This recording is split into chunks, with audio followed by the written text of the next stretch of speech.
kachichi, welcome sa aking YouTube channel! Nandito na tayo sa bahay ng ating pagpapagawaan ng nail extension!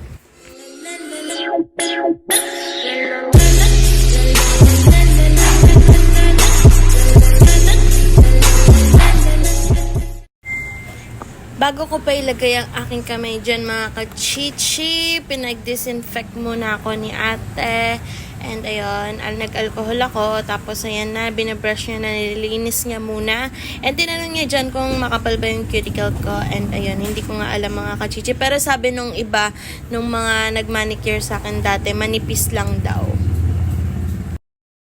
Dito mga kachichi, nag-start nang i-grind ang aking mga nails, yarn. At first time ko ito mga kachichi kasi hindi talaga ako nagpapa-nail extension. At dahil nga graduation naman, so yun, naisip ko na magpa-nail extension and feel ko naman deserve ko naman yan. So yun, for graduation lang talaga kasi hindi rin naman namin yan or hindi naman yan pwede sa field namin, lalo na nung nag-i-intern ako, bawal sa ospital yung mga naka-nail polish o kaya mahaba yung kuko, so kailangan natural lang talaga. So ayun na, tapos na siyang i-grind. Pinabilis ko lang yan mga kachichi kasi almost 30 minutes I guess or 18 minutes, ganun. And nakakatuwa lang kasi super satisfied talaga ako dito sa gawa ni ate. Like, hindi ko siya kilala. First time ko din siya, nakita ko siya sa Instagram. Then, sabi ko, uy, mura lang ng rates niya, ng mga nail rates niya.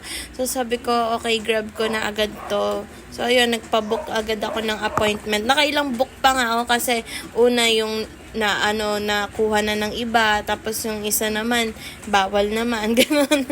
So ayun, sa wakas before God nakapagpaganito ako and super happy ako, tsaka super ingat talaga ni ate sa pagtatanggal ng mga cuticle. Like ayan yung nakikita niyo mga kachichi, nininiper.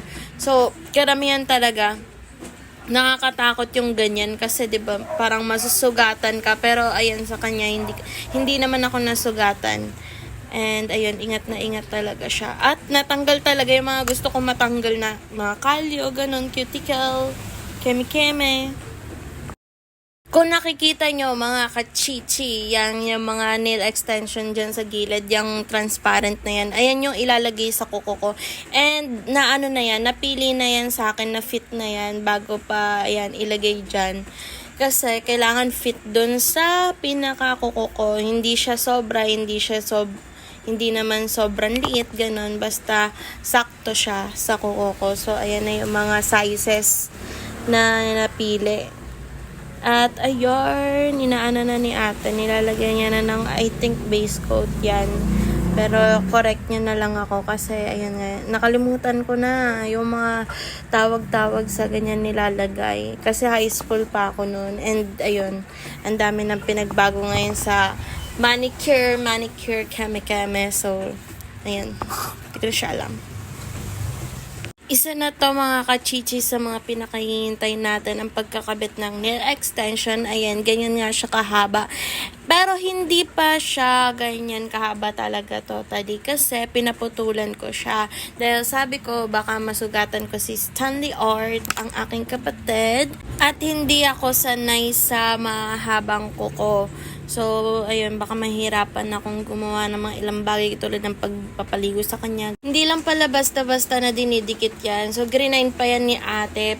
Pinalabas niya na talagang parang kuko ko. Tapos, binuff niya pa and pinakinis niya talaga para hindi siya matulis.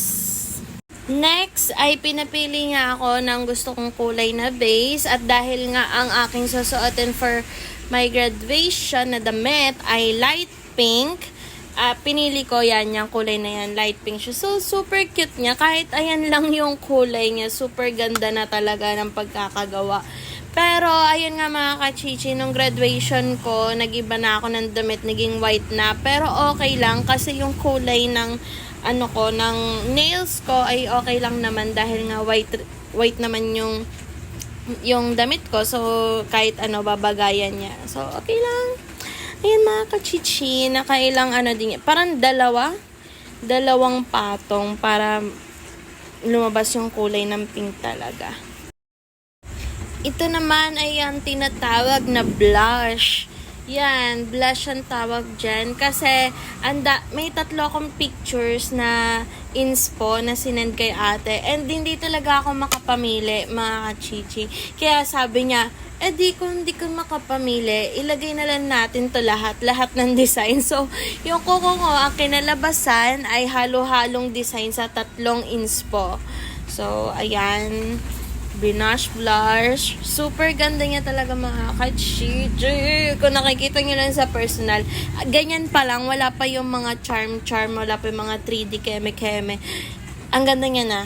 Na nangyari, mga kachichi, ay hindi ko na nabidyohan dahil nga ang aking dalawang kamay ay gamit na gamit. Like yung isang kamay ko ay inaayusan ni ate, yung isa naman ay pinapainit ko doon sa UV nail. So, ayun, hindi ko na talaga siya na-videohan, mga kachichi. Pasensya na kayo. Pero ayan nga ang kinalabasan. Super ganda! So, first time ko siya, mga kachichi, at masasabi kong worth it siya.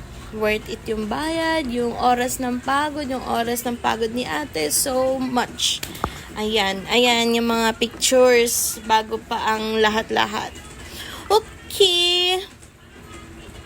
Hindi ko na siya lalagyan ng ng tawag dito ng music, mga kachichi. Kayo na lang ang bahala tumingin at pagtyagaan nyo na tong video na to kasi lagi na lang ako nakaka-copyright dun sa mga music na pinaglalagay ko kahit nakalagay siya no copyright o non-copyright keme. So, yarn. Kaya na lang, mga kachichi. Ayan, ang ganda. Yarn. May pa-heart pa. And 3D. Thank you so much for everything sa panonood. Please like and subscribe. Subscribe yun ako, mga kachichi. Bye-bye.